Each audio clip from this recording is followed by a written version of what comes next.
Saudara, pasca ditetapkan menjadi tersangka atas kasus asusila, ex-Kapolres Ngada AKBP Fajar Widiadharma akan menjalani pemeriksaan atas kasus pidana di Polda NTT. Kapolda NTT Irjen Daniel Tahi Monang Silitonga mengungkapkan setelah dilakukan penyelesaian kedinasan di Mabes Polri, secara pidana ex-Kapolres Ngada AKBP Fajar Widiadharma akan diserahkan ke Polda NTT untuk menindaklanjuti kasus asusilanya.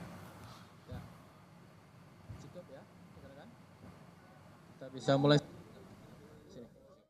Hasil dari koordinasi saya dengan Mabes Polri setelah dilakukan penyelesaian secara kedinasan di Mabes Polri, maka secara pidana diserahkan kepada kita Polda NTT untuk menindaklanjuti kasus pidana umumnya.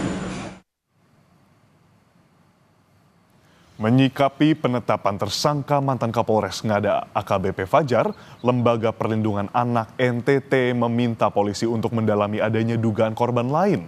Ketua LPA NTT bilang ada kemungkinan jumlah korban bisa bertambah karena adanya dugaan banyak korban yang belum teridentifikasi dan tak berani melapor.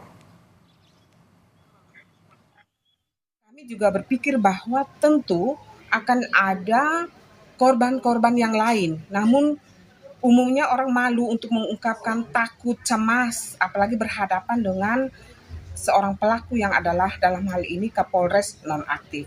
Dari Mabes Polri dan Polda NTT untuk bisa lebih secara serius dan lebih secara mendalam untuk mencari lagi informasi, menggali lagi informasi lebih jauh untuk bisa mendapatkan korban-korban yang lain. Lebih lengkap terkait penanganan ex-Kapolres Ngada kita tanyakan langsung kepada jurnalis Kompas TV Claudia Carla dan juru kamera Janivan Prapta yang sudah ada di Mabes Polri Jakarta. Selamat pagi Carla, bagaimana kelanjutan kasus dugaan asusila yang dilakukan ex-Kapolres Ngada? Apakah ada kemungkinan korban yang terus bertambah? Edwin dan juga saudara, Kapolres nonaktif Ngada AKBP Fajar Widiadharma Lukman telah ditetapkan sebagai tersangka atas dua perkara. Yang pertama itu terkait dengan tindakan asusila kepada anak di bawah umur dan juga narkotika. Ia terbukti melakukan tindakan ini setelah menjalani pemeriksaan di Mabes Polri. Polisi juga sejauh ini telah memeriksa korban dan juga saksi sejumlah 16 orang.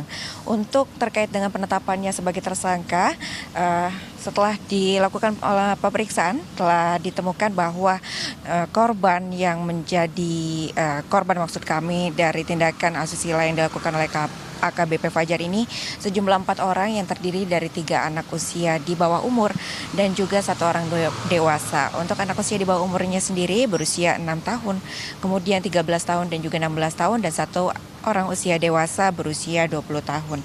Tidak hanya itu, AKBP Fajar ini juga tidak hanya melakukan tindakan asusila, namun ia juga merekam kemudian menyebarluaskan video tersebut. Dari hasil pemeriksaan, polisi juga telah mengamankan sejumlah barang bukti, yaitu hasil visum dari korban, kemudian compact disc yang berisi rekaman kekerasan seksual yang dilakukan oleh AKBP Fajar ini kepada korban sejumlah 8 video. Lalu kemudian ada baju korban dan juga dokumen pesanan kamar hotel yang dipesan oleh AKBP Fajar yang dilakukan pada 11 Juni 2024 di Kupang. AKBP Fajar kini telah ditahan di rumah tahanan Mabes Polri hingga proses penyidikan selesai dan kemudian sebenarnya AKBP Fajar ini juga telah ditahan sejak tanggal 24 Februari 2025. Lalu terkait dengan lanjutan dari penyidikan ini, meski penetapan tersangka telah dilakukan oleh Mabes Polri, namun nantinya untuk penindaklanjutan terkait dengan tindak pidana AKBP Fajar ini akan dilakukan oleh Polda NTT.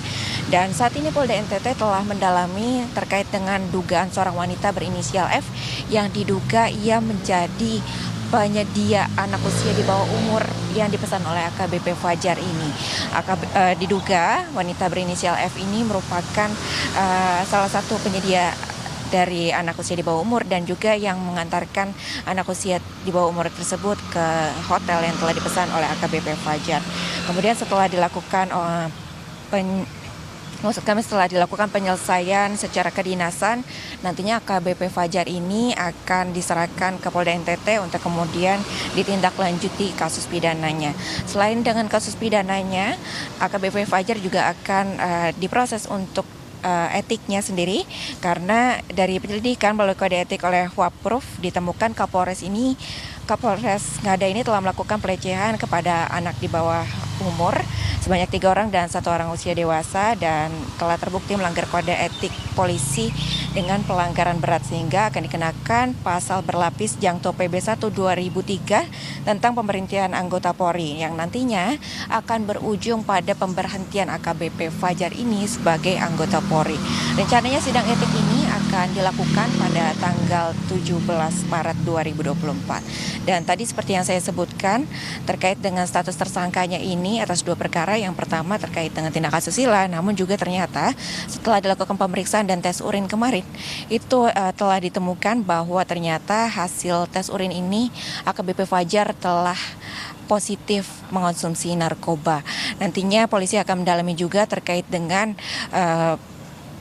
penggunaan narkoba yang dilakukan oleh AKBP Fajar tersebut. Edwin, kembali ke studio.